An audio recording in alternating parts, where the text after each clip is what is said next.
Hello, Egyptologists and Americans, coming to you from the year 2505 at the Tomb of Imhotep in Burbank, California. This is the Film versus Film podcast. I am your host, Quinn Boys. I have seen almost 24 movies in my life, most of them that I really liked, and I am joined, as usual, by my friend and co-host, Leonard Smith Jr. Leonard, what's up? I'm not really sure what's going on with this prompt or this episode, but I'm excited. Oh, you sound a little slow. You sound a little down today, Leonard. Yeah, I'm not sure, but I'm honestly upset at Quinn for making me watch this movie that we are about to talk about, and I'm just coming in hot. But coming in slow. Coming in slow. Am I coming in slow? Energy, Leonard. I will uptick. And it's me. It's Leonard Smith Jr., your co-host of the FEF podcast. This is a very fun episode because Josh. Oh shit, man! I'm really messing up today. No, that's okay. You're doing it. You're doing the intro. You just fumbled it, but you can recover it. I fumbled it, but I'm gonna pick it back up. We have a very exciting guest. We've been on his podcast a couple times. From the Meat Improv, we have Josh. I can't tell Josh Simpson. We've completed the set. We had Jake Jabor, your co-host, on. He was the season 2 finale guest. We're not giving you the finale slot. That's just timing. It's not personal. Don't take that. I understand. When it's sweeps week, you got to get Jake. Yeah. We were on the bubble that week, so we had Jake come in, and our numbers shot through the roof. And we were talking about sequels. But you and Jake have a podcast. As Leonard mentioned, we've been on. It's a hilarious podcast. Everyone should check out The Meat. We're kind of doing the plug portion, which we usually do at the end first. And I don't know why, Leonard. I think your pick is dumbing down this podcast, and we're having a little bit of trouble. It took us 15 minutes to get on and make sure that we could record 3 microphones and 1 Zoom. But Josh Simpson, we're here now. Thank you for joining us. And the floor is yours. Thanks for having me. Thanks for having me. Pleasure having you all on The Meat. What other business should we get out of the way? Do we have to do any ads, stamps.com or anything? We've been doing them, but they don't pay us. So we're withholding them until the money starts coming in. Josh, do you like movies? How do you feel about movies, Josh? I love movies. Wow. Okay, that's cute. I'm into it. I feel like I've had a little bit of a renaissance during the pandemic of like I've filled in a lot of the gaps on movies that I should have maybe seen by now. Are you talking about those movies where pandemic? And I think like I'll just pick one off the top of my head, like Shawshank Redemption, those movies that if you say you haven't seen, people tend to like be mean to you. They'd be like, "You haven't seen The Godfather?" or whatever. Those when you say filling in the gaps, is that what you mean? Or do you mean you've seen all the police academies? A little bit of everything. Okay. I mean, those I saw. Come on. My parents raised me on those. Was it like classics you've been watching, or is it like recent movies that were really good that you didn't have time to watch that you've been watching? It was a little bit of a combo. So, like, early on in the pandemic, I watched, like, Terminator 2. You haven't seen Terminator 2? Alien. I hadn't seen them. Wow. See? But it was a lot of stuff like that. Yeah, okay. So you're filling out your like the obvious not obvious movie, but like the movies everyone has seen and maybe you hadn't, it felt like. Yeah, with the exception of Lord of the Rings. Still haven't seen all those. Whoa. You know what? I'm fucking with Josh. Me and Josh, man. You know what I'm saying? I haven't seen any of the Harry Potters. I haven't seen any of the Indiana Jones. Have you not seen Lord of the Rings either? Oh, I've seen Lord of the Rings. Okay, so even Leonard has seen I haven't seen the Harry Potters. I've only seen the first and the third Harry Potter. Oh, nice. Okay. Well, did that lead you to the prompt? We haven't talked about the prompt yet. Did that lead you to the prompt? Like, there was an interesting prompt that you gave us. Let's just say what it is before. It's this, and if I'm phrasing it wrong, I interpret it, movie that you like more than most people. Is that a fair? I hope it is. I thought it was like a movie that you are like obsessed with that people don't care about. See, that's why I was like trying to let Josh say it. That's 2 ways of saying I think more or less the same thing, right? How would you interpret this prompt, Josh? Because this was an interesting one, and I think our picks are pretty different because we probably interpreted it differently. Yeah, you both interpreted the prompt a little differently than I maybe had originally intended, but I think your interpretation maybe illuminates a more interesting angle here. Because mine was just like in my head, it was sort of just like maybe a dumb movie or a movie that people were like, what? that you actually think is pretty good. Okay. Oh, And then- my example was Saving Silverman. That was like a movie from my childhood where I was like, I actually like that movie. Oh, I will man. stand by like. This is I think one Steve Zahn and Jack nacho. Black That's are- one nacho. What do you? Oh, and the then that's a clip from the movie, right? Yes. Yeah. They're- They're yeah. like, he's like, you're eating all the nachos. It's like all the cheese is melted. It's like all melted and Yeah. like coagulated together. He's like, this is one nacho, and it's like the whole plate of nachos. My Anyways, enduring that's- memory of Yeah. Saving Silverman is from the trailer. I've seen the movie too, but it's Jack Black doing that like shimina yeah, like that was like when Jack Black Yeah. making noises was like at the top of it. And I just remember every commercial, every trailer made sure to get Jack Black saying shimina yeah. Yeah, then his like strained singing voice Yeah. or kind of. I would say that. I also like the movie Club Dread. I guess it's just movies that I really liked or watched more than once and was like, I think this is good. Other people will never entertain this conversation. Or if I met someone who did, I'd be like, you're my friend. you know?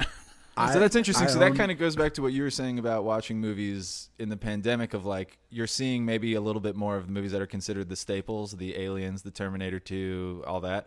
And so now I'm interpreting this prompt differently, which might get me in trouble. But it's like movies that you hold in sort of the same regard maybe, but everyone else is like Club Dread is not on my, you have to make sure you've seen this. No one's bullying someone for not having seen Club Dread kind of thing. Is that? Yeah. Yeah. Okay. Leonard, Yeah. I cut you off. What were you Or saying? just movies you. No, go ahead, Josh. You finish your statement.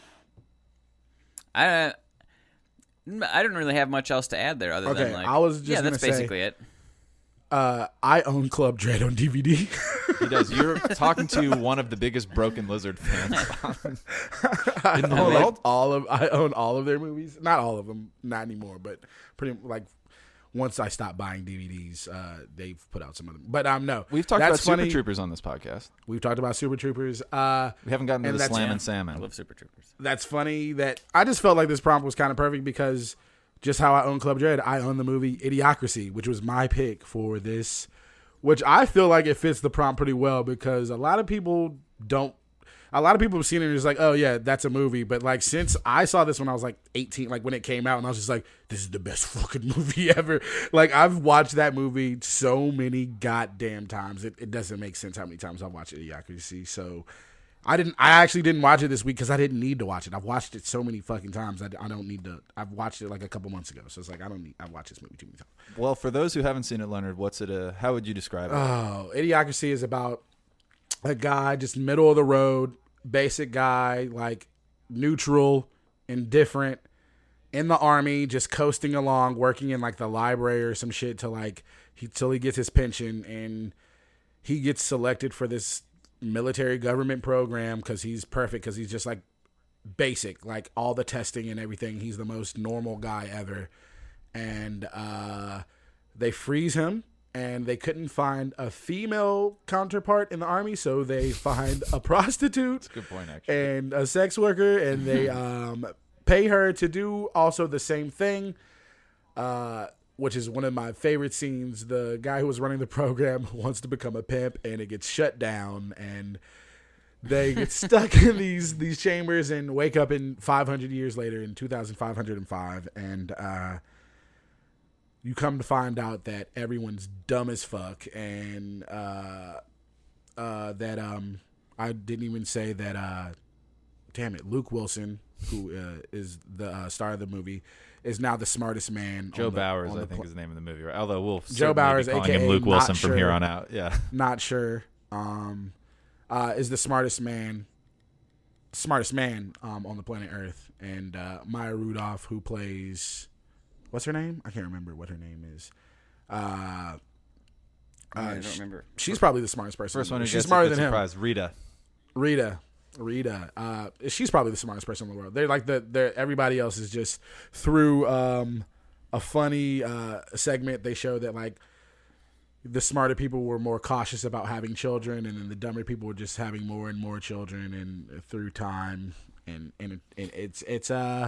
it's pretty funny because I am very skeptical and cynical. So I loved this movie when I was a teenager, and I always thought it was great. And you know, there obviously it has a little bit of a cult following, and there's all those people like, oh, Idiocracy is happening now. It's happening right now. You know, it's like I can't, lie. I probably have said that statement a few times in my life when I was younger. But yeah, that's my movie, Idiocracy. It's a great elevator pitch because it's like if you are just of average intelligence today and the future gets a lot dumber and you wake up in the future and you're the smartest man. We tend to think of the future as like a dystopic, not dystopic, like a it's either Like a Isaac hellscape Asimov. or it's like a perfect utopia, but it's always advanced. Yeah. And so like the idea that like it's just piled with garbage. And then I think the thesis of the movie, which is in the beginning, which is just how like dumb people populate more. And then like that couple of like, you know, they both have PhDs or whatever. And they're like, it's not the right time. And then when it winds up being the right time, they have like, yeah, maybe smart people have like 1 or 2 kids because they think it out and they're thoughtful about it. And like the trailer trash that the movie depicts will have like, you know, 19 kids amongst 3 different women. And then they'll all have. So I agree with that premise. I don't know. Josh, what's your relationship, such as it was or is, to this movie? I assume you'd seen it, but I hadn't seen it before. I have. Oh, really? Yeah. I saw it when it came out. I think pretty. I don't know if I saw it. I don't think I saw it in the theater. I don't think anyone saw it in the theater because I was reading about it like they buried it. It was supposed to come out in 2005. That's why everything is, they mention 05 and then like he's in 2505. The movie came out in 2006, which isn't that weird, but apparently it was because they sat on it and then they released it in like, they didn't even release it in New York and it was in the theaters for like a weekend and it made like maybe $100,000 and then that was it. And they took it out. Yeah. They tried to bury it. Did we say it's Mike Judge? remember. It's a Mike Judge movie, so it's a little surprising that they would bury it. But yeah. I mean, this movie, like when I heard about it, I was immediately interested in it. I think it came out, like, not to age myself, but it's exactly what I'm going to do. It came out when I was like graduating college and like living back at home. So I think I rented it immediately when I could. I think I missed it in theaters, and like as soon as I could get my hands on like a actual DVD, I think that's how I did it. Yeah. Yeah, or maybe I bought it from iTunes. I don't, or something. But I might have streamed it. Is actually what I think I did. Ooh, illegally streamed it back in 06, 07? I may have. You watched it on like 64 megabits or whatever. Like it would have been taking an hour. Like seriously, and a half to maybe. load. Yeah. I remember that summer I got my wisdom teeth pulled, so I also was watching old episodes of Lost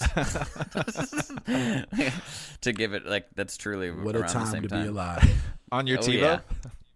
yeah. No, I'm downloading these from LimeWire? what was it at that point? Yeah. Probably BitTorrent. Yeah, BitTorrent. Are they a sponsor of this podcast? Or is that Oh, a Pirate yeah. Bay? Leonard, it's time for you to do the BitTorrent ad read. Do you have the copy? Yes. Has your day been sad? Do you not have money? Do you have access to a VPN? Okay, I'm done. There we go. Are you willing to risk accidentally downloading porn to see one of? Yeah, risk it. Yeah, I keep trying to download Da Vinci Code and I end up with weird porn. Da Vinci Code. This is this is a thing that I don't need to reveal, but like if we're talking about it, LimeWire was my downloader of choice. And what I used to do was it was about that age where I was discovering myself. I'm not embarrassed about that. I don't need to podcast about it, but I am. And I would download whatever illicit videos intentionally, just to age myself. Although you'd really have to know when I started having masturbating to know exactly what age I was. But we all know. The Paris Hilton sex tape was like, that was like the curiosity at the time. And so I remember that was where I was like, because I wouldn't. So that I saw, I downloaded that and I think I renamed it as like an episode of Scrubs. And I saved it in some file somewhere, which is weird because my brother and I loved watching Scrubs. So like I made it something more enticing. Like someone might come across it if you like Scrubs and be like, I want to watch this My Bad Day episode of Scrubs or whatever. And now you're seeing the Paris Hilton sex. Like you always name it something that you don't want someone to look at. That was the rookie mistake. But yes. So someone found it? You got caught? Probably. I don't know. I think I got it. I think I got off okay, but but yeah, those are the old days of LimeWire. We've gotten completely off topic. Well, speaking of the old days in LimeWire, your choice is from around those times. Yeah, that's my choice. And again, we're going to talk about this is Napster. Yeah, this is pre-Napster. Let me take you guys back to the last century, the last millennium even.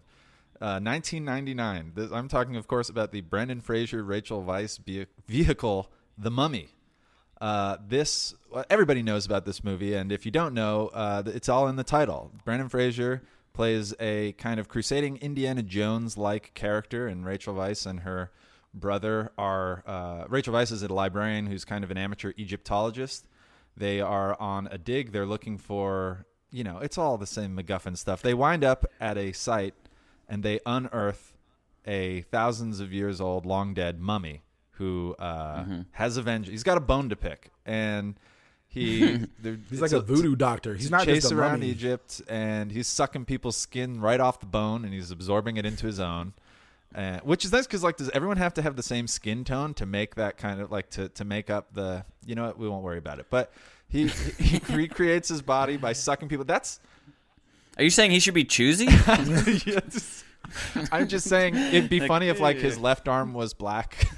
Maybe it wouldn't be funny. Leonard, would that be funny? I don't know. If he just Leonard, is that okay? Leonard, did I just step in it? No. I mean, I think I would appreciate it because that means there's black people in the movie. So Black arms. Only black arms. Just parts. Just parts. I love the network. The studio notes was like, this movie's not diverse enough. Make the mummy's elbow black. I mean, I appreciate it because no black person be like, yeah, I'm about to go to Egypt with all these white people and take artifacts from some site. So that would make me even more skeptical of what was happening if there were actually black people in this movie because they would want no parts. They need to. So the story winds up being that the mummy winds up kidnapping Rachel Weisz, and then they need to free her and Brendan Fraser and. It's Rick and Evie. I might actually call them by their character names because I know them better as these characters. They wind up getting together at the end of the movie. It's a love story. It's a horror movie. It's an action adventure. It's all those things. And at the time, it's going to sound weird because I picked the first one, but at the time, the first DVD I'm pretty sure that I ever owned was The Mummy Returns. And the second DVD I ever owned was Austin Powers: The Spy Who Shagged Me. But one of the next DVDs that I owned was The Mummy. And this used to, and I guess this is where I tie it back into your prompt, Josh. Many people have seen The Mummy. Leonard, you rewatched it for the first time in a long time, but you did see it when it came out. Josh, I assume you've seen it. We'll ask you about it as well. But I've seen this movie maybe 100 times. To me, as someone who did not grow up, I saw the Indiana Jones movies, I saw the Star Wars movies, something that. For whatever reason, this was my version of that. I'm not saying this movie is better, but it was how I got that swashbuckling action adventure. Leonard's looking at me like I am fucking crazy, but that's the point of the prompt, Leonard. I really like this movie more than I would say 99% of the population. I like the Mummy more, and I think I'm proved right.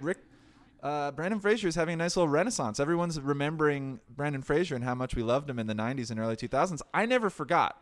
Okay. I never sold my Brendan Fraser stock, and it has appreciated nicely the last few years. So that's my. You really had to ride that out, though. You had to I took a beating, but he actually declined the same time as the American, the stock market recession, and it was tough. As America digs its way back, so too does Brendan Fraser. But Josh, so hang on to that GameStop stock is what we're trying to say. Josh, I take it you'd seen this movie, but do you have thoughts on this movie before we gave it to you? Other than why did you give it to me? But I hadn't thought about it in a long time, but I did see it. I saw it in theaters. Okay. I remember specifically being annoyed by someone who was eating popcorn next to me. I don't know why, but I have that very distinct memory. It was a sold-out Friday night movie, I think, and I was near the front row, and the person next to me was just making a mess of their refreshments. Maybe they were afraid. Was it that thing? Because they always show they're just loud in B-roll of movie theaters is the guy with the big thing of popcorn who gets so startled that he goes, "Ah!" and the popcorn just spills. I've never once seen that. I've seen a lot of terrifying movies where people get spooked. No one has ever thrown their popcorn in the air involuntarily. Thrown their $25 bucket of popcorn in the air. It's just not a jerk response. If anything, maybe you'd move forward in the popcorn a couple kernels, but you don't throw a bucket of popcorn in the air. Was that what was happening, Josh, or what? It was just a slop? It was the slobby sounds of it. It was I was truly put off by it. Because I remember it this many years later, but that's why you call The Mummy the most disturbing movie you've ever seen in a theater, right? Yeah. It was, No, yeah, it was that like, that we're- just lets we're you know savage. that like the Mummy is so trash that the only thing that Josh remembers is the man eating the popcorn next to him. You take your shots at the Mummy, Leonard. I feel like this is a crowd pleaser movie. You can say that it's light and forgettable. That's fine. I understand that. You didn't like this movie? Well, tell me about that. This movie I was don't boring. believe you. All right, this was like basically the start of like, all right, we're just making movies to have like action and we have cool CGI effects and shit. Like, it was just bad. It was boring. The characters were all like hella surface level, which I get it. It's supposed to be like an action movie, but like you can make good action movies where like I like the characters. It's like I don't even know what the fuck was going on with Brendan Fraser's character. He was just like doing things just to do them, and like he was just mad all the time, and like the other girl was just wanted to fuck. Like her whole drive, the whole movie was like getting Brendan Fraser to like her and shit. It was just like stupid. And the Mummy wasn't even fucking scary, man. It like the stakes weren't high enough. It like Stakes weren't high enough? They chose when like, all right, I'm just gonna rip this guy's eye out. I'm gonna rip this tongue out, or I'm gonna suck this guy's like, oh wait, oh there's a cat. I'm scared all of a sudden. What was that part? This what? he was sucking. You might have souls. gotten the wrong movie off LimeWire. He was sucking people's souls out and shit. It was just like, Oh, okay. every time it was time for like them to like almost die for the Mummy, it was just like, oh, here's a cat. It was like this motherfucker just turned all of this sand into like he just turned into a fucking sandstorm, and he can't kill him. Like it was just corny. The whole thing felt corny. Everything was just like Corny I can accept. Corny it was I can too accept. corny for me, and I didn't care about any of the characters. Like, it was just trash. Well, it sounds like I like this movie more than Leonard. Just saying that anecdotally, but I have to. I'm a little bit surprised by that because I thought that you would at least appreciate it for its shallow merits, such as they are. I don't really need depth in the I mean, Mummy like franchise, if I'm watching The Matrix, like, all right, it's cool because like The Matrix, I'm like connecting to that story. Like, I'm like, sure. I care about the characters, and it's a dope ass action movie. This one just felt like a money grab. It just felt like. Do you like Brendan Fraser and other things? No. Josh, do you have any opinions about Brendan Fraser? Because he was kind of like, this was about like George of the Jungle, which I know is a kid's movie, but I'm just saying he had like a 6-year period from like the late 90s to the early 2000s where he was like an A-list box office kind of action movie star. I remember that time. Yeah, I remember him like from Encino Man. Mm-hmm. I remember that was definitely a movie I watched a lot growing up. I was sort of reminded of what his deal was watching this movie. Of like, oh, he's kind of like a dumb leading man. Yes, he's a himbo, but he's got. I think he and Rachel Weisz have like really good chemistry in this. I think they're kind of. It's the typical like opposites attract sort of thing in this movie. Leonard's shaking his head no vigorously. I would say he does his job in this movie. Mm-hmm. That's what I would say. Is like, and you said he was like an Indiana Jones type character. I would say it's like Indiana Brown. Yes, it's like, a dumber Indiana Jones for sure, but like he's got like his. And it's his job. He's just like turns around, his hair in his eyes, like, ugh. And he kind of does that. Like, this is more National Treasure than The Matrix. Yes, and I get what you're saying, Leonard, about like by even comparing it to The Matrix because it's around the same time. Same year, right? Yeah. So like, if you're doing like another thing that struck me watching The Mummy is like I remember that scene where like the bug crawls in their skin and goes like it like goes up into their face. Like that did creep me the fuck out when I saw that in theaters. And the sandstorm thing I remember thinking was cool. So like the special effects for the time I think were considered pretty good. Like, well, that's what I'm saying. I felt like this was all just like a way to, like you said, just like, all right, we're just gonna we're just gonna show that we can do these special effects. It was just like everything else that's that like was a saying part of the movie Jurassic Park sucked. was just like we're just gonna show that we can No, make a because T-Rex. Jurassic Park had like suspense. Like I cared about the characters, like some of the relationships of the people. Which character do you care about in Jurassic Park? Fucking his whole career was fucking built off of it. All right. Yeah, what are you talking? What's that? I'm saying the characters in Jurassic Park are, I would say, the same level of depth, probably. No as the fucking characters way. No way, man. All right. Brendan Fraser's like, it was just, I don't know, man. How about the unhinged? I feel like that became a very stolen thing. Like, in fact, and we can talk about it maybe more when it's like how well certain things hold up, but that unlocked jaw, the droopy jaw, like whatever you want to call it, where when Imhotep is sucking the skin off of his people, his jaw goes down, and it's like I feel like that special effect, you saw that everywhere else. Maybe it had been done before, but I feel like that in horror movies, that just, ever expanding mouth kind of effect, I think kind of was coined here. Also, previous to this, as far as I know, people's interpretations of a mummy was like a guy wrapped in toilet paper kind of walking with his arms outstretched is like in like a zombie pose. There was if you watch old mummy movies, I totally understand this is not a scary movie. I don't think it's really trying to be, which is why I think it works. But like they had a just goopy kind of corpsey sort of thing slowly add to his flesh and body, which I think is a much cooler envisioning of depiction of a mummy than just wrapped in, bandages. That was all cool. That was cool. But it was just like, it felt like they were like, all right, let's try to write a script to get these special effects into this movie. That's what it felt like. I felt like they were trying to go for a horror aspect, and I felt like they failed on that part. But I will say the bug crawling under his skin was the scarab beetles. Yeah. That was wild. But it was like, and then like closing the dude in the casket with all the like Imhotep at the beginning. That was cool. That was kind of crazy. There was some cool shit happening, but it just like was boring to me. Josh, it sounds like this was you saw it in theaters, and it doesn't sound like you owned it on DVD, but had you seen it much since then or no? No. Okay. I think I saw like Mummy Returns maybe. Mm-hmm. Yep. Maybe. And then they made like a third one in 2008, and they couldn't get like Rachel Weisz back, and even I was like, I'm out. I can't. Did you watch the Scorpion King movies? I did see The Scorpion King in theaters. That's the movie that they made with The Rock, who's in the sequel to this movie, and it's like terrible CGI. And then they're like, well, let's talk. He's the villain, but let's see when he was I don't know. That was when The Rock was like breaking into movies, and that was what he could get. But I may have seen that in theaters too. Was anybody eating popcorn? I'm confusing it. The more I'm thinking about this, the more I'm like, was The Mummy Returns the one with the popcorn? Where did I see them? The Mummy Returns is that's kind of why I felt it was interchangeable. I might as well go with the first one. Like, I loved both of them when I was a kid. The Mummy Returns, they have a kid. If you remember a boy in The Mummy Returns, then that's the one you're watching. But they're pretty interchangeable in terms of like, it's the same villain. Instead of sand, he uses water to like, control the elements and put his face in the sort of that. Like, it's the same kind of movie. But we'll get back and we'll continue talking about both movies. But if you're going to come so hard at The Mummy, which I was not expecting, I have to say, and this may be controversial because I had never seen Idiocracy. I had people tell me, basically from the time when I was in high school, like only a couple years after it came out, and people were like, this is you like Office Space? You like King of the Hill? Like Beavis and Butthead? This is Mike Judge. He did a movie about the future. And again, it's a tremendous elevator pitch. Like the world's averagest man becomes the smartest when he, wakes up in a future where everyone's dumb as shit.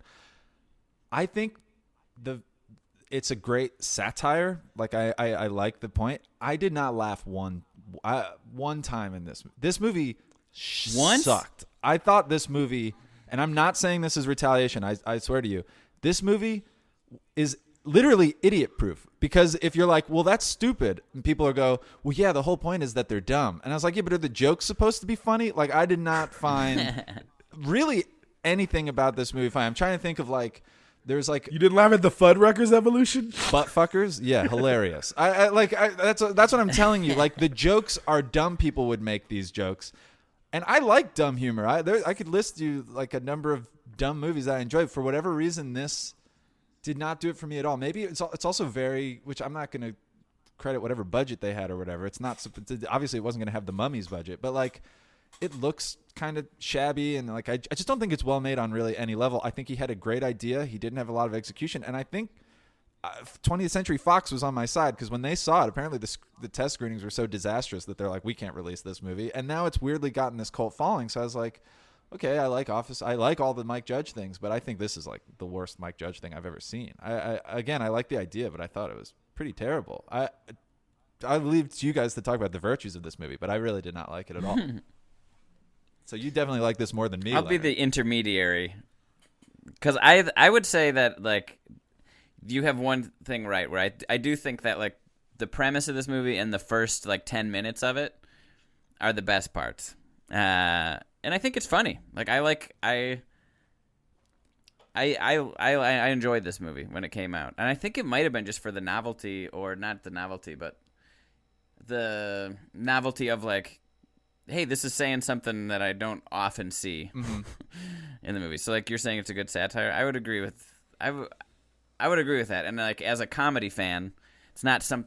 I was excited to see it because it was just covering kind of newish ground. Just in terms of like what it was saying and how it was also stupid.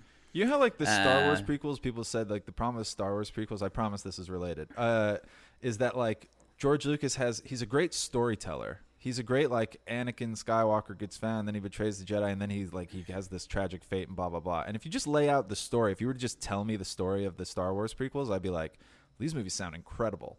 And then you sit down and you see them actualized. You see the scene, like the characters, and in this case of this movie, the jokes. It just didn't. It felt like that. It felt like someone gave you a great rubric. Someone gave you a great set of blueprints, but you don't know how to build a building, and so the building looks bad. But I appreciate the bone. I see the picture, and I get what it was supposed to be. Like that's how I felt with this movie. It was just like they didn't execute what I thought was a really tremendous idea. Leonard, you clearly love this movie. It's nice to be on the other side. You're usually ripping the heart out of my movies, but I tell me why you like. What's the funniest scene in this movie? Well, first of all, yes, the commander with Scarface, the rapper Scarface, who's playing the pimp upgrade, is just hilarious. Just the montage of the photos, like that's a pretty funny bit. I don't know how you didn't laugh at that. Where he's just like starts talking. That's a funny game where he's just like obsessed with a pimp's love. When he's like, a pimp's love is different. It's very interesting. I can't help but laugh thinking about it now. Yes, the jokes are very dumb. The jokes are super dumb. Like it's all dumb. But that's the whole point of the movie, which is what you were saying earlier, is the argument that someone can make is like you knowing that it's a satire, and the jokes could be smarter. But then I feel like if you come in trying to make a satire and making fun of the populace and making fun of society, and you try to make it like too smart, I just think I don't think that works. It's like too pretentious. Then maybe, I don't know. It might also be there's a strain of like 2000s humor. Like I'm not knocking the movie for this. It's showing that the we'll probably talk about it when we talk about it. Does it hold up? But they use like the F word for homosexual. Like they use like a lot of that. Like what are you like? And it's like that level of, and again, that's what the character's supposed to be. They're so dumb that this has become codified as like the way that people talk now. But it's just sort of like, okay, I don't know. Sorry, keep going. I just had to. There's a lot of the jokes are dumb, but like it is an interesting scenario. I think the thing that resonated with me most is because I love like dystopian society, futuristic movies. That's like my jam. I love all those movies. So the fact that it was such a different take on everything, and the fact that I'm so cynical and like skeptical, it just was like right up my alley. So I just loved it. And there's a bunch of funny physical comedy. There's a bunch of physical comedy. The jokes are dumb, and I like them. I don't like Terry Crews, but he's hilarious in this movie. Like he's just hilarious as the president, and just like Camacho, dude, Hector Elizondo or something. Elizondo, Mountain Dew, like Camacho, like just the satire of it all and the cynicism of it all. Just I can't help but like it. I don't know. So no, I understand why people do like it. I just thought, and if I had seen this movie, I think when I was like, when you guys saw this movie, like at that point in my life, like I think I would have, because I'd been hearing about it for years, and so perhaps it was a expectations versus what you got sort of thing, or maybe it was like I just see it now when I'm 30 as opposed to when I was 15. Like I think that would have made a big difference, but I didn't. Oh, I saw it when I was older than 15. Okay. No, I get what you're saying. I do think like putting this in the Bush years is important. Yeah. Especially like after he'd been elected for a second term, because when in my life that was like, well, this is about the dumbest shit I could imagine. Yeah. Like when Bush got reelected, it was really like. And there is a fun little note, like in joke there, where like every logo has been updated, or like there's Costco, they have like modern brands and stuff, but then they just have like the current Fox News logo at one point in the movie when they're giving like a news update, which I thought was intentional, obviously, but. I also think there's a certain thing like it was almost a relief to see that during that time. Mm-hmm. Like, yeah, this is stupid. Thank you for calling this stupid. And now that we're like, past a Trump presidency. Not to get political for the FVF fans. He's a sponsor. But, oh, yes. Dang, okay, shit. He sells gold Mar-a-Lago, bars. go there. But, yeah, I mean, it really got too stupid. Like, reality started inching towards this, and I feel like, I don't know. I can see how watching it now you'd be like, it's a little exhausting. And I do think maybe the premise itself of like, it's like what, an hour and 20 minutes? An hour and 24 minutes, yeah. Yeah. An hour You can and watch it for 24 free minutes. on YouTube with ads. I did. Yeah, so did I. I watched it on actually something Leonard else. texted me like 2 an days archive before or today, something. and he's like, I have the DVD. And I'm like, dude, what are you telling me now? Like, I know. I was like, thankfully, it's it was way too free, late. but I probably would have bought Yeah. it by this point. You can't tell me 24 hours before we record. What I was trying to say is like I think that I get why it's a little tiring now, and I do think the premise kind of overstays its welcome. Like that would be the criticism of it, is like it is this one premise sort of just like nailed like a lot, but it's an hour and 24 minutes. There was one scene that I really appreciated for like, and I guess this is what I'm saying. I wish there were more moments because the characters are correct. Like the characters are acting correctly. They're dumb, but it's just kind of what you're saying, Josh. It overstays its welcome. It's like aggressively dumb. The one moment I did like was when he I almost wish that superpower, so to speak, of his average intelligence now being like, Superman going from Krypton to Earth and he can just lift everything now, like I think that's Superman canon, is he would be a kind of normal person on his planet, but then when he gets under Earth's sun, he's super. So there's one moment where I liked it, which is when he gets caught and he gets sent to jail and he's like in line to go into jail and he doesn't want to go to jail and it looks terrible. So he just steps into the line where you get out of jail and he goes, they put me in the wrong line. I'm supposed to be leaving. And people are like, oh yeah, okay. Like I was kind of waiting for more, like, I think that like he had so many genuine struggles of this stupid society, and I get it. You need conflict in the movie, but I was just like seeing his average, like he didn't have to even come up with a good plan. Like that felt smart in this stupid world. Like that, I liked that kind of part of it. But, yeah, other parts of it, it just felt like, the movie wasn't cashing in on its premise as much as I would have liked it. You to. didn't laugh at all. You didn't laugh. No, one I'm time. saying I like that. I did not. like- I mean, I was watching it alone. I could watch a genuinely funny movie and not laugh out loud, but like it was a struggle for me to get through this movie. I watched this movie in 2 parts. I was like, I can't like watch this in one sitting. I have to do something else. Okay. Yeah, Was it too high-minded for you? I think the problem was that I wasn't high-minded. I think I know. I was going to say, Have yeah, you ever if seen you this were movie sober, that- Leonard? I don't know. Yeah, that's why. Yeah, probably not. But that feels Probably like not. my fault. Like I knew what I was getting into. I was watching Idiocracy sober. Like I should've saw The Mummy high, and I still didn't like it. That's so funny that we both just hated each other's hated movies. the other Josh, this movie. isn't usually how it goes. Usually, This isn't much of the normally- time. yeah. Leonard will often complain about my movie, but I usually like Leonard's, and a lot of time we like each other's movies, and we're like being a little bit more respectful. Like this movie Yeah. could win, but I think mine's better. And this is like, fuck you, you're wrong, Leonard. This movie's better. Yeah, I'm upset that you made the Mummy. Yeah, The Mummy was just felt so panic. It just felt like they're like it was just a vehicle for them. It just felt like such a money grab. I felt like I was just watching, and it just watching it older and just feeling like, all right, they just literally made this movie for the masses to make money. It just What do you felt think so- Hollywood is? I know. It just think felt they make exactly. movies? It's just it. I feel like your movie is just as dumb as my. I feel like your movie is just as dumb as Idiocracy. Honestly, Okay, I think that The Mummy's too long. it is too long too. I'm Like that. looking The up first runtime whole of the movie act, now. they're Keep trying talking. to set up these characters, and they don't do a very good job. And it's just like, what is even happening? Like right now, like. Mummy's 2 hours flat, but 2 hours, I'm open yeah. to that being 10 minutes short. But it's also not like I hate like modern movies that are like 2 hours and 30 minutes when they really only need to be 2 hour kind of things, or like how like the Avengers movies are 3 hours now. Like I hate that we've just made that a thing. I feel like if you're a comedy, you should be 90 minutes. If you're in a drama action movie, it should be 2 hours. And if you need more time, there better be a reason. Like Lord of the Rings, which you should see, Josh. But, I just wanted. I saw the first one. and I then just you were wanna out. know what- You didn't need to know how the story continued. Frodo and Sam got in the boat, and you were like, "That's it." They probably succeed.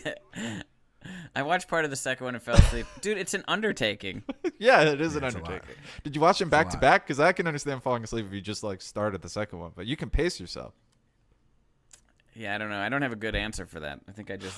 What we should have done was wasn't an talk to easy you way. before, and Leonard should have given you Two Towers, and I would have given you Return of the King, and we would have made you finish this. And I would have been like, I saw the first one 12 years ago. I need a refresher on that, too. We'll find another podcast Okay. because we only do All right, two so- movies. Quinn, I just have a quick question though. There's all these. What was it about The Mummy over all these other movies that were coming out at the time that you gravitated so much to this? Well, and yeah. how old were you? How old were you again when you first watched this? When I watched it, I was probably like 11 or 12. It was not. Okay. It was out on DVD. I did not see it in. I was like 8 when it came out in theaters, but I watched it on DVD. I saw The Mummy Returns first, and I was like, from what? I gotta see where What's he he came from. returning from? So I needed to complete that. So I saw the first one, and I was like, now I get it. They were just. They're the perfect movie. And again, like I totally acknowledge nostalgia. I don't think this movie's better than Indiana Jones. I'm not stupid. I'm just saying for a kid who's 10 or 11, R-rated movies are maybe a little too scary. This has like just enough thrills where like you can watch it and you're not like fucked up. Like we talked about how The Ring fucked me up. That was a movie I saw around this time, and that's only PG-13, and I was like, no. That's a scary movie. But like this movie, it was absolutely like right place, right time. And it has everything kind of a kid wants. It has action. It's got like enough romance, but it's also not like, overtly like, I had not discovered myself yet. I hadn't been relabeling porn as Scrubs by this point. So, that was all kind of new.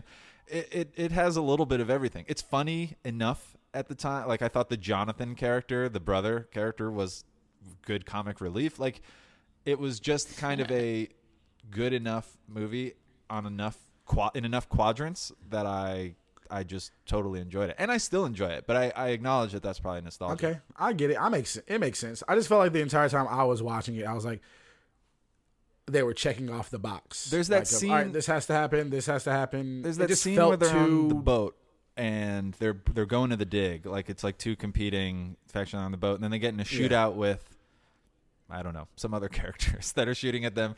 And there's that scene where Brendan Fraser is like loading his shotgun, and you see like in the wall there's like a bullet hole is like 3 feet from his head, and then the next one's 2 feet from his head, and then the next one's right next to it, and then like Rachel Weisz like pulls him away, and then it, the bullet goes right where his head would have been, and then he kind of like there's a like swagger that this movie has that when you're 10 or 11 is very appealing, I think. And Okay, I do when you're think 10 it or moves 11, a lot yes. better than Okay, that makes- Idiocracy. I just like I felt like there was propulsive elements to this movie that keep me entertained. It is a popcorn Yeah. movie.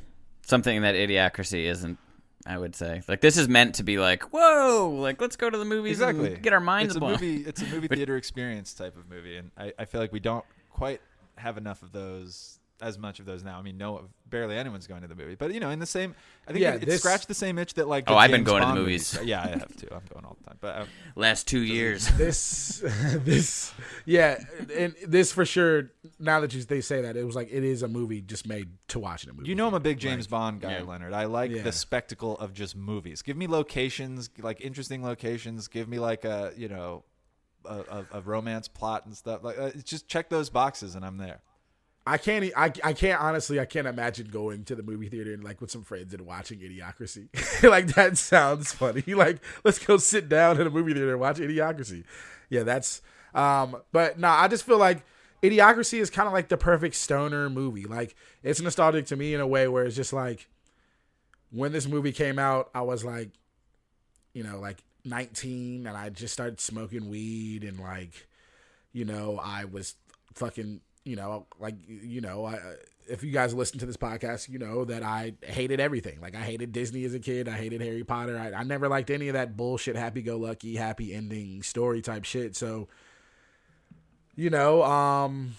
it just was right up my avenue because it's like it's cynical and it's satirical, but in like the dumb way, not like trying to be like, not in a superior type of way.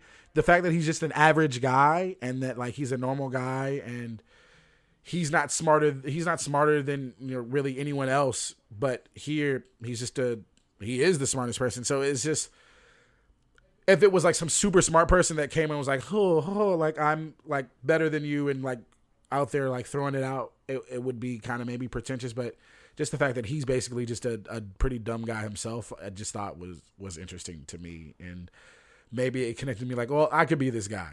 I could be the smartest guy in the future. What would that be like for me? Gotta wait a long time for that to happen, Leonard. No, we should segue into our 5 criterion. But no, I'm going to help you out. You reminded me there was one legit funny scene in the movie where I laughed. Okay. And again, there had been things like, what's that thing where there's like the shot of the city and like a skyscraper is being held up by what looks together. like zip ties and stuff. Like, I like that stuff. There were like gags and stuff that I appreciated. That's what I'm saying. Yeah. Yeah, but not enough to go for the movie. But the one time where I legitimately laugh is, the whole time Luke Wilson is trying to find a time machine so he can get home. You know that there's no way the time machine is real, but we got to wait because it's like, this guy who's an idiot that you can't trust for shit is telling you that there's a time machine that can make. It's like, well, that's not true, but they're not going to just reveal that right away. Anyway, it's like a Disney park ride kind of thing. And when he's talking about Charlie Chaplin being Hitler and then like dinosaur Nazis fighting American Nazis at the end and stuff, I did find that funny. The idea of like, again, another thing where I thought the movie cashed in on its premise a little bit of like, okay, these people are fucking dumb. What have they done with like the stacks of recorded history that we have? How are they interpreting it? And they're like, well, this guy had the same mustache as Hitler. So like Charlie Chaplin is Hitler. Like I like that moment. I thought that was very funny. But let's talk about. I'm just glad that we finally got to say that you laughed, because I did not believe that you did not laugh a single time throughout that entire movie. Let's talk about our 5 criterion, Leonard. We do it every time. We still don't know what the correct plural is. I think criteria is plural and criterion is singular. We'll get there. Criterion, I subscribe. Both of these are Criterion films that we select. The channel. Oh, they are? That's the great. Spine number 962. But we. All right. Can I pee? Sorry to interrupt. Yeah, no, go ahead. Sorry. No, I have to. Go pee. I want to do this, but I want to do it comfortably. Yeah, take us with you. Cool. BRB. Okay. I feel like I'm so off this episode because because we got flustered with the mic setup thing. The mic setup really threw me off. Which is truly no one's fault. I feel like I was giving you a hard time, but like I don't know what I'm doing and I don't care. I think this works fine. No. Maybe we can fix it for the next one. Or if not, this will work fine. If not, we'll figure it out. Your roommate's gonna come home and just see me by myself. All right. Also, just like, so you're gonna hate both my movies. I love it. Yes, I know it's weird. Don't tell me about the next one yet, but I'm preparing myself for that. Yeah. Also, it kind of threw me off watching Chicago and then coming in talking about. Yeah, right. I did it the wrong way too. Is because we switched the recording. Yeah. I watched Idiocracy a couple of days ago, and I was like, oh. I watched The Mummy a couple of days ago. Yeah. So, but well, if it isn't my little buddy Benny. Benji? No, Benny, I think, is the guy who's like, looks like we have all the horses. He looks like you're on the wrong side of the river. Oh, man.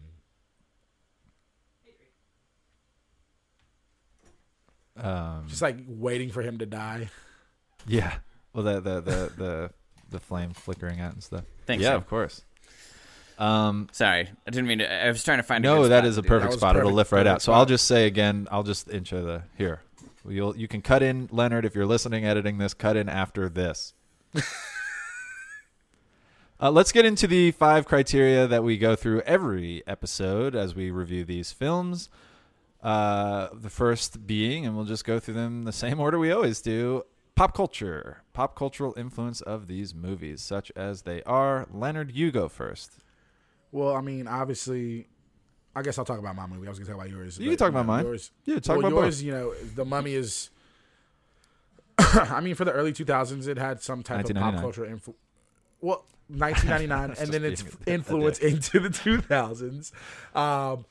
There was some influence. I don't know if it's much. It was just, just another one of the big action movies. I think the CGI, the face in the sand, was a big kind of. You saw that CGI modeling used a lot later. I'm trying to think of something specific, but definitely we talked about like any number of horror movies doing that like drop unhinged jaw kind of like effect for sure. I've seen that in a lot of different places. Yeah, mummies. Kind of brought mummies back into the fold, Saw a lot more mummy costumes out in Halloween. Yeah, I don't know if either one of these have big pop cultural influences, but I know that Idiocracy has a lot of as far as I feel like maybe in the stoner community and just like maybe in the comedy community. The stoner community is very funny. Like the cynics. I feel like Idiocracy has a little bit of a cult following, so they're I feel like it's memed a lot. Now yes. Idiocracy is kind of memed a lot, gift a lot.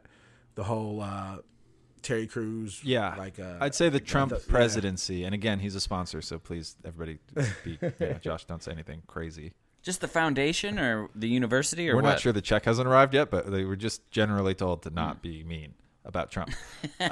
Interesting. Yeah. They're buying our silence, actually.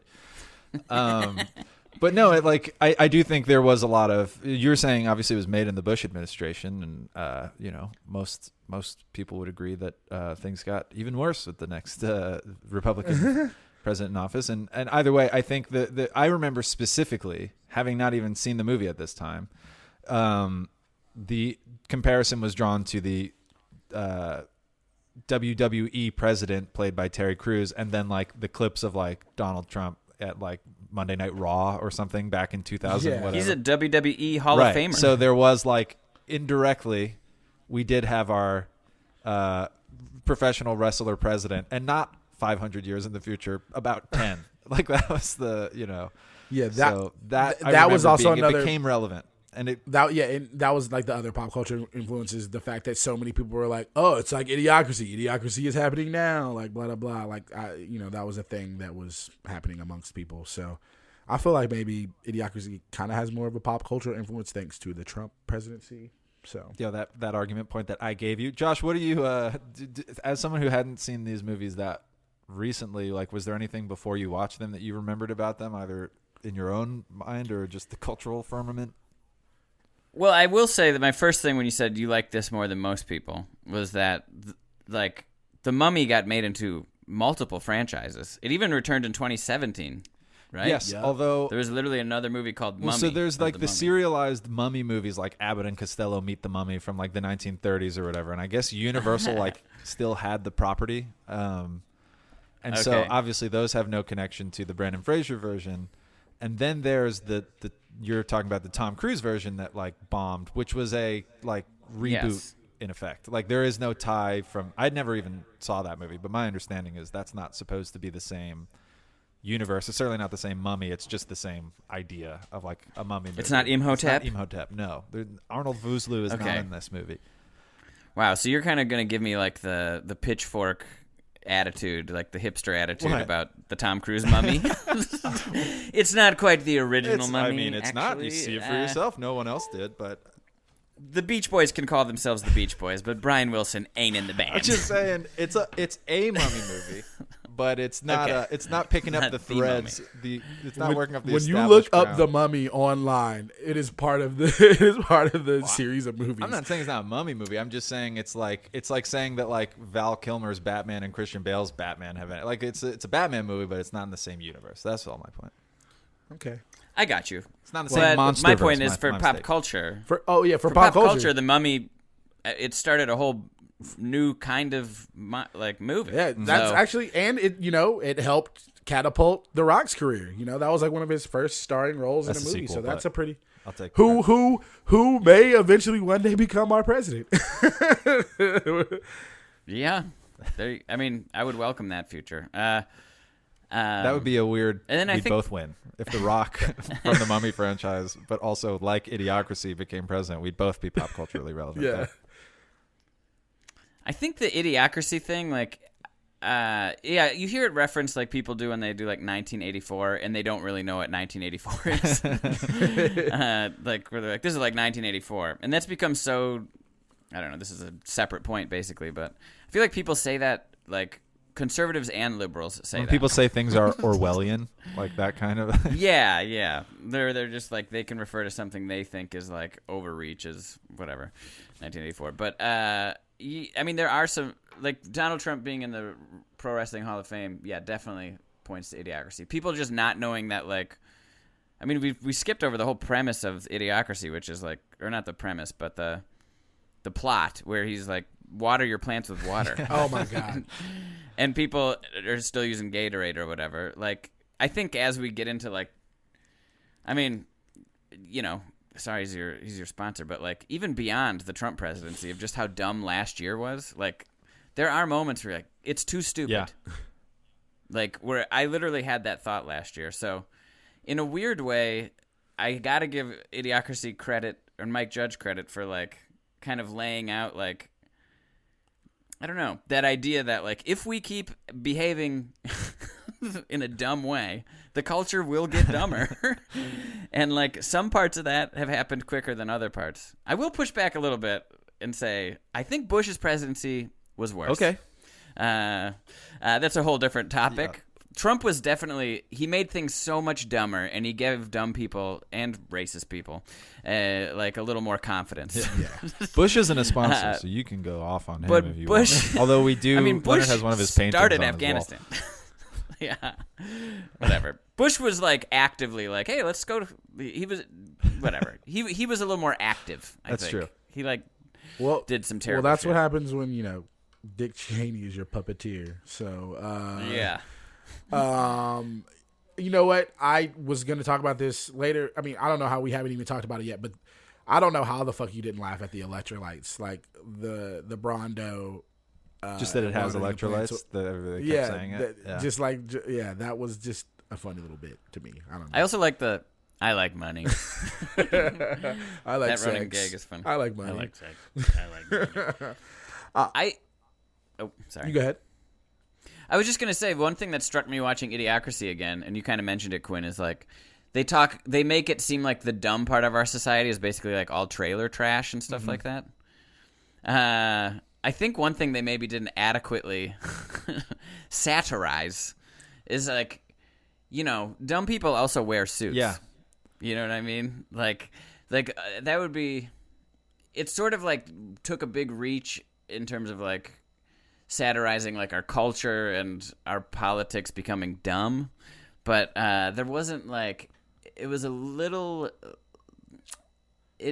I guess where it lacks, the things it doesn't predict is just how, like, I don't know, greedy the nature of that. There's only like, where one that comes interpretation from. of dumb depicted in the movie, and that's just like sub room temperature IQ kind of people.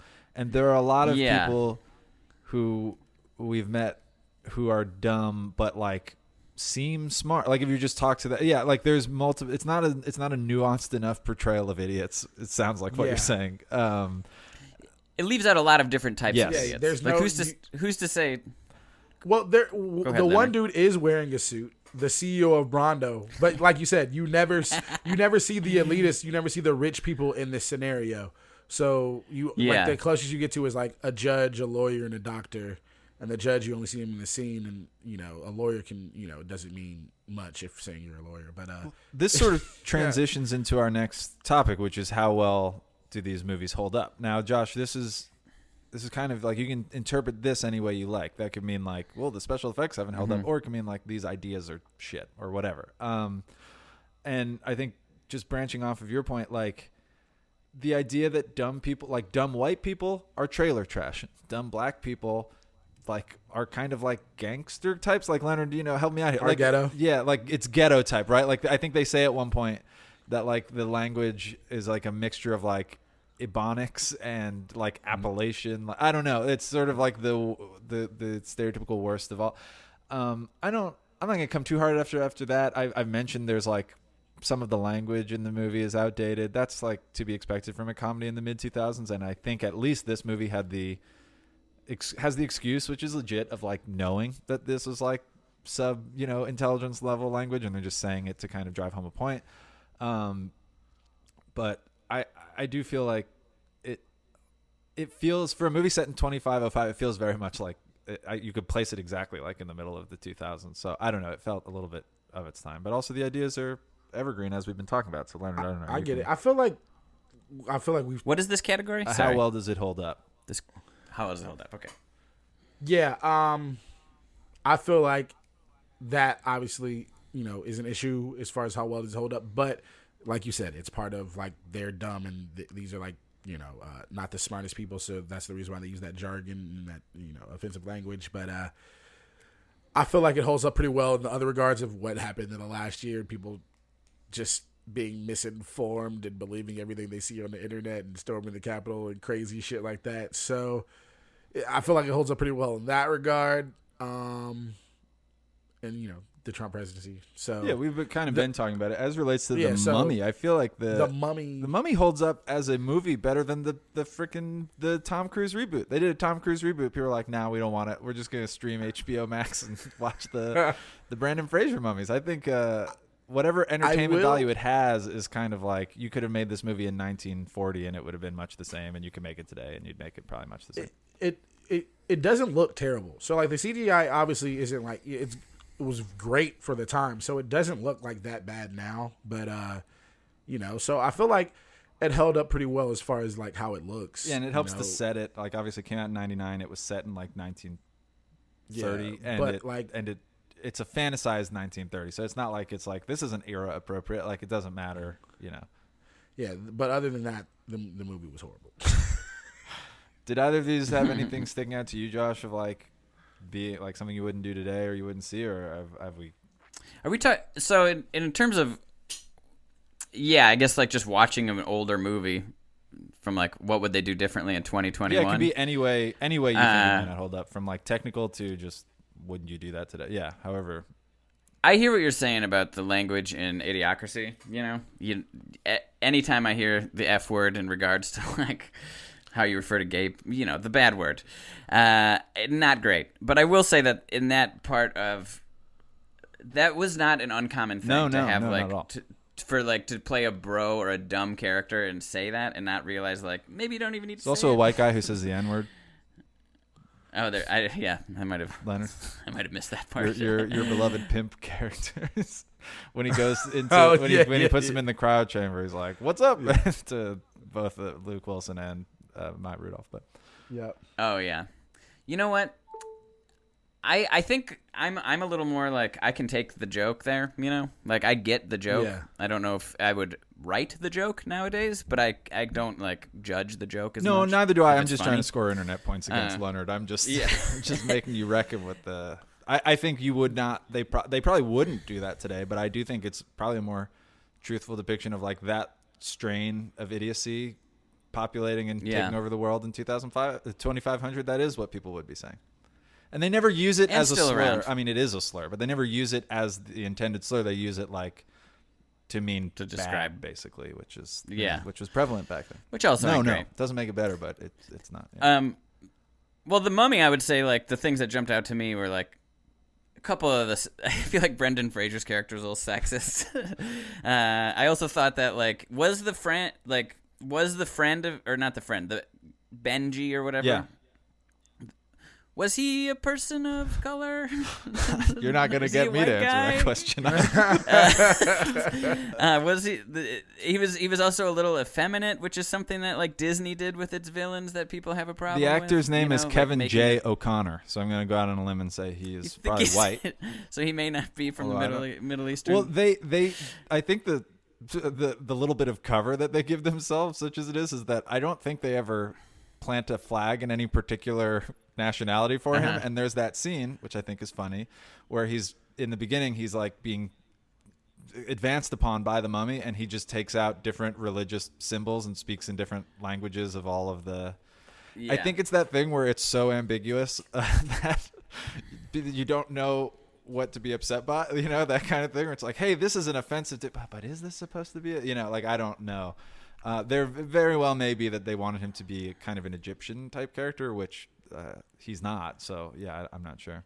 And the actor who plays the mummy, Arnold Vosloo, I think it's Vosloo, Vosloo. I'm not exactly sure, but he is.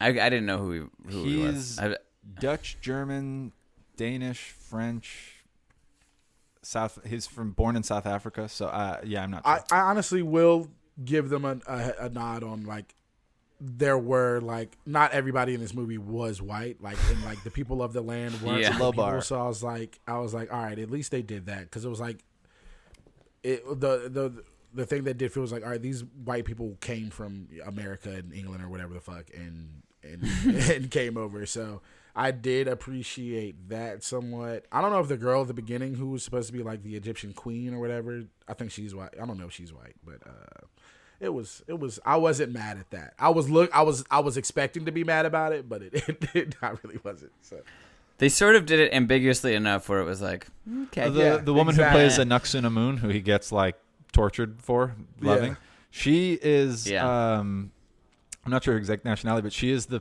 woman from Arrested Development who is the love interest of Job and Michael in the like Hermano episode. Do you remember the like first season of Arrested Development? Oh yeah. Yeah. Maria? Is it Marta, no. I believe. That's a whole Marta, Yes. that's right. Yeah, it's a whole runner. It's not just one episode. Sorry, it's like a yes, season. she's in several episodes, but the Hermano episode is the one that I come back to a lot. But Yeah. so I recognized that. I her just from watched that. in this rewatch, but and she features more prominently even in the second movie, which I'm sure you guys will both watch the second we're done recording this. podcast. So can't wait. let's keep going. Yeah. Oh no, Josh, did you? Have I was just anything gonna else? say I don't think there's anything that really. I think like Idiocracy like holds up in that like people will reference it. I think The Mummy's just like a pretty evergreen movie. So I think that's take on that. we all came to the same place there. Leonard, this is the most important category that we have, the third category. Do you not remember it, or are you just so excited to say it? Because I'll let you say it. No, I'll let you say it. Because you don't remember it. Now, was Luis Guzman in either of these films? This is the most important category. If Luis Guzman is in either of these films, that's a huge advantage for one of us. We went with Luis Guzman? That's what I thought, but I wasn't sure. Yeah. All right. Every season that we've done of this, Josh, we are now in season 4. We have picked a kind of a well-known character actor who pops up in a lot of movies just to see, because we're typically picking from the 80s, 90s, 2000s. And the first season we did Samuel L. Jackson. To call him a character actor is probably downplaying it, but he's in a lot of things. He's a busy actor. Our second season, who did we did Gary Oldman, and then last season we did Steve Buscemi. And now we've got Luis Guzman, who he's in a Okay. number of Paul Thomas Anderson films. You can see him everywhere. If you don't know who he is by his name, you would recognize his face. Unfortunately, he's not in The Mummy. He could have been in The Mummy. It's probably best that he wasn't, because they probably would have made him Egyptian. So I'm going to say maybe dodged a bullet. Oh, they for sure. If he was in The Mummy, he would have been the guy who was putting Brendan Fraser to death, and then like suggested like having sex with Rachel Weisz to get him free, and then like makes the dumb negotiation. I feel like if he was gonna be in The Mummy, that's the scene he would have been in. Uh-huh. Yeah, I'll just go with that because I don't think there's many for him. Was he in Idiocracy? Luis Guzman also. I'm actually surprised he wasn't in Idiocracy. I know. I feel like he would have been great Yeah. in Idiocracy. He could maybe have- as like one of the council, one of like the in DC Cabinet members? The cabinet. He could have been a cabinet member. Yeah. I feel like he has a very funny, like, natural delivery where he doesn't often play unintelligent characters, but I could see him being very funny as like that type of a character. But no, unfortunately, he wasn't in this movie. He must have been busy. He's in every movie in 2006. Missed this one. Well, this was 2005 technically. Technically, it's 2505, but yeah.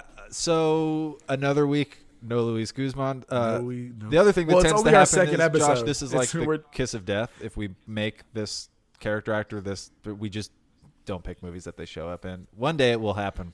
Fingers crossed. We've moved on to other actors and other seasons, and then the people that we've previously done have showed up in movies. So it's just like it's the luck of the draw. So a wasted criterion again. Now we'll go to the fourth one. Leonard, stats. Do you want to talk about stats? I can pull some stuff up. Oh boy. Well, we already know some of the stats about Idiocracy. It didn't do well in the box office because it got buried. I believe it made, because I looked, I believe it made like $143,000, which is not a lot of money. but it's clearly been a hit. You can make that from being in a national commercial. Literally. It kind of was. At one No, big the national box commercial office for was Carl's 400. Jr. The box office was 495,000. Okay. But the budget is estimated to be $2 to $4 million. Looked it. So it lost money. Who made it? Who lost the money? Sony? I believe it Who was was it? Fox, 20th Century Fox. Damn it! Shoot. Did they? I hope they bounce back. Yeah, I think they may have. Well, it's funny because you were saying you didn't like Disney movies because you were a cynical kid and you hated all that stuff. Well, Fox is now owned by Disney. Leonard, this is Idiocracy might be your favorite Disney movie now, technically. Oh my god! They got you. No, They're like, if Leonard won't come to us, we'll go to Leonard. This is a Disney podcast, isn't it? Yes, they are a sponsor. In 500 years, it'll all be a Disney podcast. It got a 6.6 on IMDb and a 74% on Rotten Tomatoes. That's surprising to me. 74% on Rotten Tomatoes. You think that's too high? Yeah, obviously, but I'm just Critics or audience? The critics, the audience score actually is lower. There's my 60%, audience. Is 60%. Still too high. But the Google users who are cynical like me is 87%. There should be a There stinky you go. green tomato next to this, but you're telling me that it's technically fresh on both cases. That's okay. Well, real quick then, The Mummy was made for $80 million. That looks about right. Looks like that's mostly on the screen. And it made just over like $416 million worldwide. Just that. Hell yeah! They're back, baby. Weinstein, baby. People love mummies. Was it? It's Miramax. It was Weinstein. The Mummy? Oh, I believe so. I'm going to check that out. I don't know if that's the case, but if that's true, you're fucking done, Quinn. well, they are a sponsor though.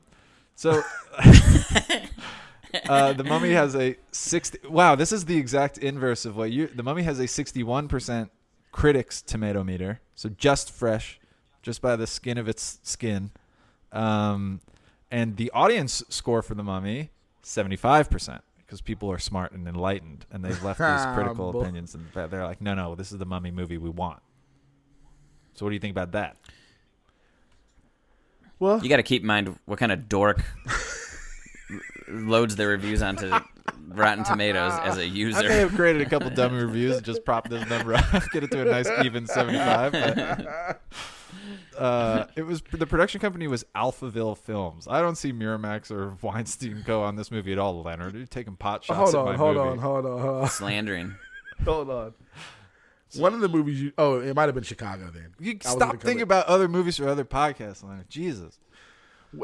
Sorry guys, I'm just gonna go ahead and state it now. We're doing 2 episodes back to back, and Quinn made me watch 2 shitty movies back to back, and I finished the one movie before we originally we had the episodes flip flopped, and then then I was in This is a Chicago peek behind mode. the curtain. This one's been going smashingly well on a technical level, so I can only imagine we'll just continue this winning and I just streak into revealed the my next- pick. I just revealed my Yep. pick for the next movie. That's- in this episode. I'm just fucking up, man. Idiocracy has seeped into your brain, Leonard. I think It you've seen really it too many has. times. Let's I've seen move it too many times. to. I mean, I don't know. Is there anything else we want to say about stats? I wanna say- Josh, please. All I'll say about those stats is, Leonard, you're saying that like it's bad that it only made $500,000. For my criteria, It's pretty good. that's Yeah, actually it's very good. we might be flipping this on its head, Yeah. because the criteria was a movie you like that other people don't. Exactly. so. We've done this before, where it flipped on someone. Screwed it up then too. We had Carl Tart on, and it was movies. I think we may have already done this. We did exactly the same problem. I think we just sort of reworded it. And What? No, it's not exact. You just said it exactly the same way, Josh. But it's this one, and there's a distinction here, fellas. This one is movies you like more than most people. That to me says people like these, or these are generally considered to be. What we did with Carl was like movies that are generally hated, that we are kind of making an argument for that we like. I think there's a subtle distinction there. And Yeah. that was a bad prompt. That previous episode. This is a good prompt. It's going well. Okay. But that was a bit. Let me ask Carl if he thinks it was a bad prompt. He does.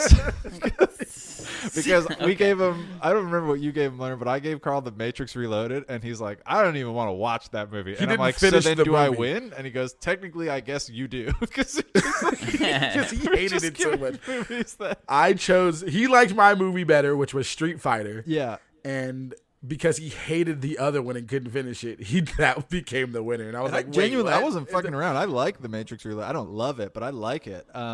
So that would have also qualified as a movie I like, I guess, more than most people. But that was like, it was supposed to be like, these are movies that are reviled. I wouldn't say Idiocracy or The Mummy are reviled. I think this prompt allows us to sort of redo it. It's just our Yeah, it is. misfortune that It is we very wound up different. hating each other's movies anyway. So it's much the same tenor of conversation. I didn't hate The Matrix Reloaded either. I was like, this movie was fun. Yeah. And then he was like, no, this movie sucks. I was like, damn it.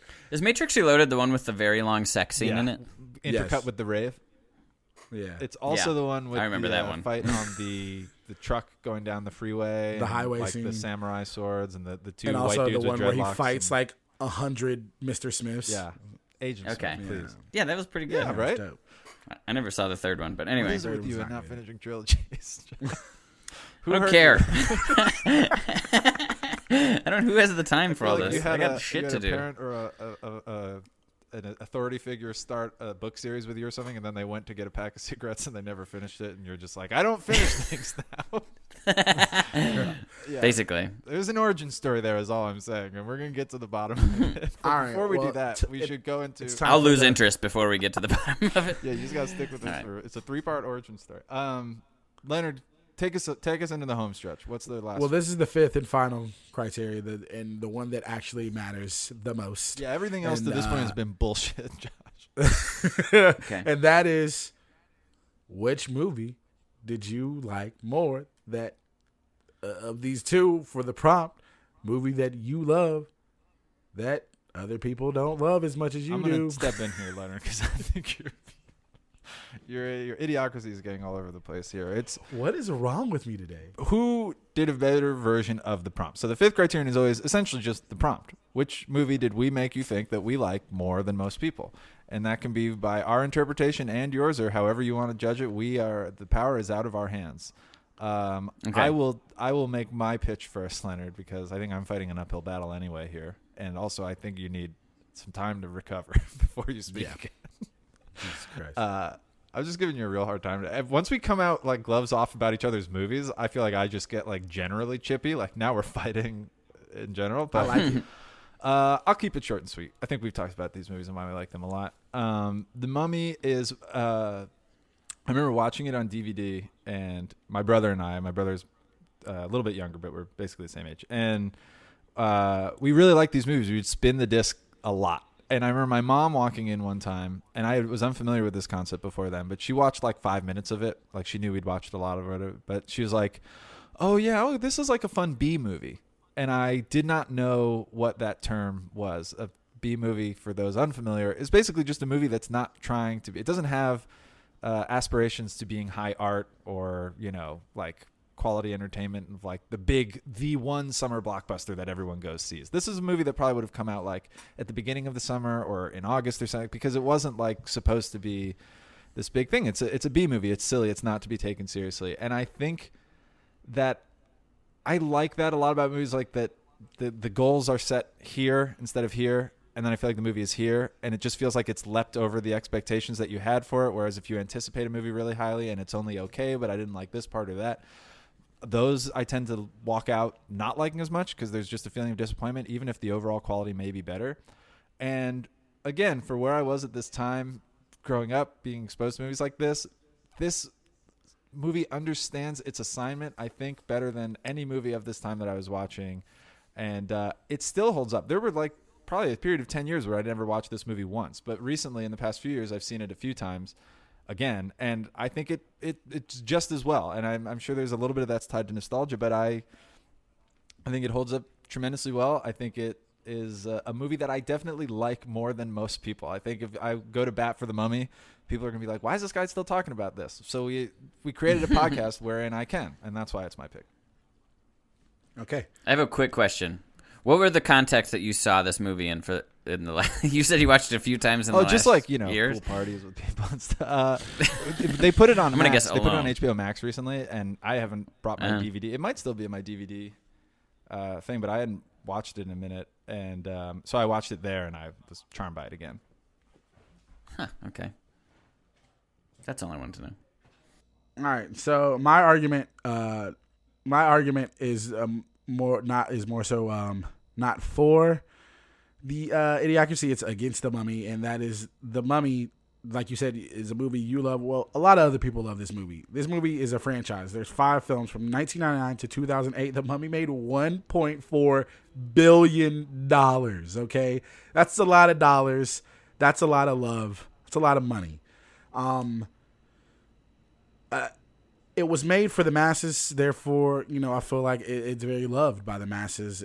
And I wouldn't say it's a B movie. I feel like it's a blockbuster movie. Like, I saw this movie in theaters. It is the only time I saw the movie, which maybe kind of goes for your argument. Is that I saw that one time and I never saw it again. But unlike me, a lot of people went. Actually, I saw The Mummy Returns, so I went back again for more Mummy. So You didn't happen to be eating popcorn next to Josh when you saw it. it might have been me. It might. Was that you? No, it wasn't me because I get M&Ms when I go to the movies. And okay, I could have sworn it was an old white lady, but you could tell me anything. But no, and also Idiocracy, I feel like is a very dumb movie, and I could see why a lot of people would hate this movie. And for me, it just resonated with me so well, and I loved it so much. And not many people have seen the movie. Not many people have wanted to even see the movie. And, it only made $500,000.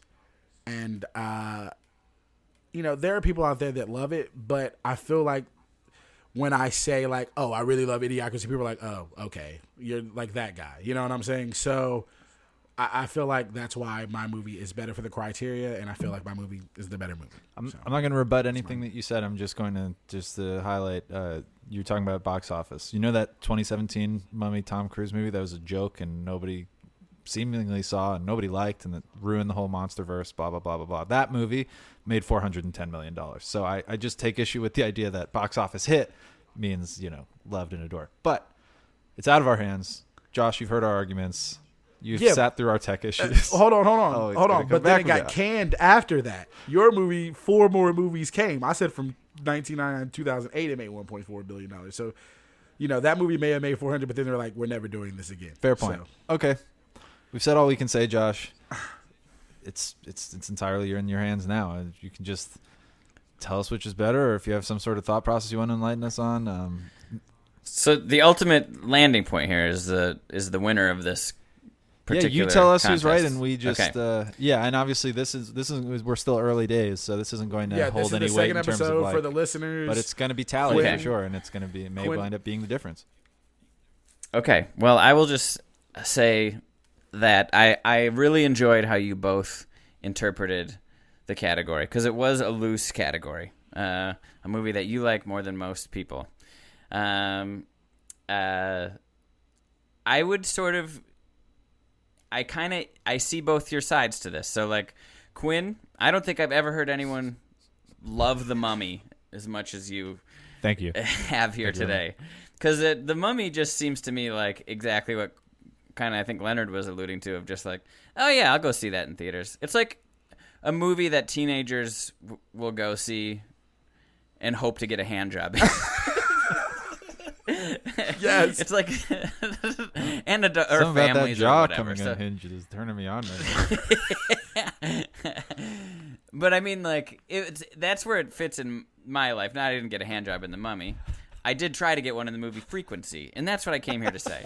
No, Is that I the just movie where mean, Jim like, that's Caviezel kind and of, Randy Quaid or Dennis Quaid are talking through a radio or something? Yeah. Okay. Yeah. That's a great hand job movie, sure. yeah, that was. It's true. In high school, I was like, yeah, okay. You were at the beginning of the wave of ASMR. Yeah, I was a 16-year-old kid just not knowing what was cranking, but I knew something was working. So I would say, like, Quinn, your interpretation is valid. You do love The Mummy more than the average person. And even though it was a box office hit, it's a very forgettable movie to me. It's almost, I forget it as much as like when people tell me about like actual mummies in the Egyptian times. Like that's like something I did like I studied in like grade school and was like, oh cool, interesting. I'll never remember this. And Imhotep, right? That's a real person. Is it not? Very well, maybe. I don't know. Anyway, and Leonard, yours is sort of also on par, or like is appropriate for this category of like, you know, I come from a world of comedy nerds, so like I definitely, it's not weird if someone was like, hey, have you ever seen Idiocracy? And I was like, yeah, like I could see myself talking about that with my comedy friends, but in the general like landscape, most people do not know what Idiocracy is, and that's reflected in the box office numbers. So you like this more than the average person, I think is true. I don't know if Idiocracy is like reviled. You know what I mean? Like it's definitely not. No. It is by one person on this podcast. People that have heard of it. Okay. So, two different interpretations, sort of on the same category. I'm going to decide the winner based on just which movie. If you popped this on it, if you were like, hey, we've been hanging out at your house for a while. Let's say we had what I did last night. I barbecued. You know, people are hanging out. We were sort of at the point in the hangout where it's like, let's put something on the TV. Are you trying to get a hand job? I'm trying to get a hand job. I think just on the average day, I would be more appreciative of watching Idiocracy. I think that like if you tried to turn on The Mummy, like even if it was like I like this movie more than the average person, to just check this out with me, I think I would still be like, I don't feel like it. It's kind of personal taste. Like it's just the type of movie that's kind of unremarkable to me. I get why you like it. I like plenty of movies that way. I'm trying to think of movies I had on like VHS or DVD that like I saw The Mask a million times, Little Rascals. I saw Meet the Parents. Oh, Meet the Parents is a classic. You know what movie is maybe closer to this for me is Shanghai Noon. Really like Owen Wilson and Jackie Chan. A different Wilson brother. Yeah. Shanghai Noon is a great movie. I wouldn't even pick that because I assume that movie is universally beloved. No, that's a great one though, because you're absolutely right, and it probably would have been a better pick because everybody thinks Jackie Chan, they think Rush Hour. Jackie Chan's American buddy comedy movies, they think Rush Hour. Exactly. Big Shanghai Noon, I saw that Shanghai in Nights theaters guy like over opening here. weekend. Remember when that's so crazy, the movies. I feel like the early 2000s was like some of the worst time for movies. For all media, honestly. Music, like it was just bad. But and maybe better than it is now. But right. Just in terms of they made stuff. Yeah. But yeah, I think just like which movie, I think you both fit the category. I think in different ways, so I'm not going to judge who hit the category best, but like just like the movie that I think like stands out or that I like that fits the category is probably Idiocracy. Okay. Like I could turn that on at a hangout and be like, yeah, this is fine. And it's about an hour and 20 minutes. It's kind of not offensive in that way. It might be offensive in some of the language. But yeah, I think it's just personal preference.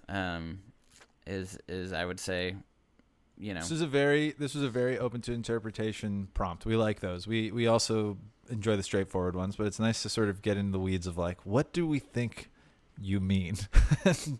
I think Leonard and I were neither one of us 100% confident, but that's kind of the fun of it, because if it's like best, I don't know, best. What was funny though is I really, as soon as you gave us that, I instantly did have it right away. I instantly knew it was Idiocracy. Yeah. I was like, I didn't even think about it. I just was like, Idiocracy. Like it just made sense to me. Yeah. So, because I've owned that movie and I've loved it, and when I was younger in my early 20s, like I hate like people who try to like push things onto other people, but I always was like, you gotta watch Idiocracy, man. You gotta watch Idiocracy, man. Like, well, Leonard, I think you and I might have similar tastes in comedies, because I'm a huge Broken Lizard fan as well. Like, and even up to I didn't like Slam and Salmon, but I saw Beer League in Slam and theaters. Salmon was so ridiculous. I saw- R.I.P. Michael Clark Duncan. Oh, yeah. I saw Beer League in theaters too in Moab, Utah, on a vacation with my dad. I snuck 3.2% beers into a theater in Utah and watched that in a theater with no one else in it. That's So so anyway, hilarious. this has You know what? go Leonard, go. I was just thinking another movie I could have chosen, but it would have worked against me because there's 4 of them now. Is The Purge, like the Purge movies. I would have chosen like The Purge 2 though, because the first Purge is kind of trash. But anyways, Yeah, I liked the one that. What was the one? The last Purge? yeah, Is that what the it was last. called? The It last. was like from a few years ago. It was the first Purge. There's like a political one. There's like they name like yeah. the fifth one Election the year, first there's Purge or Purge, something, which is like, why would the you Purge. do that? It was Purge the election year. So it was like Purge 2, Purge Yeah. 3 was election year, Purge 4 Binge. was the first Purge, and then I think I don't even know if there's a last Purge. The one that just came out though in July, and I haven't seen it, which is kind of crazy. I'm gonna have to watch it now. Is Purge Forever. So The Forever Purge. I like the Purge movies. or Forever Purge, something like that. Yeah. Josh, you've been a fantastic guest. Probably a better quality of guest than the way that we host this podcast deserves, I think. But thank you for bearing with us. Leonard, after week 2, we find ourselves again tied at 1 win apiece. 1-1. It's a best of 9. There's a lot of road to hoe. But Josh, we'll have to. Well, you may never want to do this ever again, but if ever we're graced with your presence again, we'll have to do something very finite, like best movie from 1997, something that is like not able to interpret, or like best Broken Lizard movie. That's one. But it's been a blast talking about these movies with you. Thank you for this prompt. I think it's fun to have ones that are just a little bit amorphous, and I mean, I'm fucking bummed that I lost, but that's okay because I see the virtues in a film like The Mummy, so I'm the real winner here. I'm very stoked that I won, and once again, appreciate you having you on, Josh. We were a little off today. We're a little wacky, but it was fun. It was a nice ride. Where can the people find you? I'm at Josh Simpson on everything: Twitter, Instagram, Letterboxd, and YouTube. I made some videos earlier in the year. I'm going to get back into that, and then. The Meat Improv there's like 270 some episodes out. We're on a little bit of a hiatus now. We're coming back with maybe something like seasons eventually. So it's not going to be a weekly. You don't want to do a Seasons are nice podcast 'cause then every we week. could- Just call it a season and then take some time. Yeah. It's kind of what we did 5 years in a row Good of the Lord. meat. So there's plenty of backlog. There's a ton of good stuff. I wholeheartedly There's so endorse many the good meat episodes. recommendation. I'll also say, if you love this distinct form of chaos that is Leonard and I hosting Josh on our podcast, you can check out our episode of the Meat podcast from earlier this year, which is a much smoother experience for all involved, and it's fun. It's a fun. Was that this year? Time doesn't make sense to me. I'm not 100% sure. I stopped myself. I thought it was 'cause last I wasn't year. 100% sure. I don't know. Yeah, when was it? I don't No even one knows. remember. We'll have to find it. I think it's dated on the podcast, but this has been another episode of the Film versus Film podcast. Anywhere that films fight, we talk about it. I saying this like it's a refrain that I say every time, but that's just the first time. Come see us again next week. Leonard has already spoiled the picks, but you can find out what prompted one pick. You spoiled One pick. a pick, so you can find out what prompt it's appropriate for. And until such a time, we will see you at the cinema. Watching the movie Ass. Oh yeah, that was actually. I didn't laugh at it.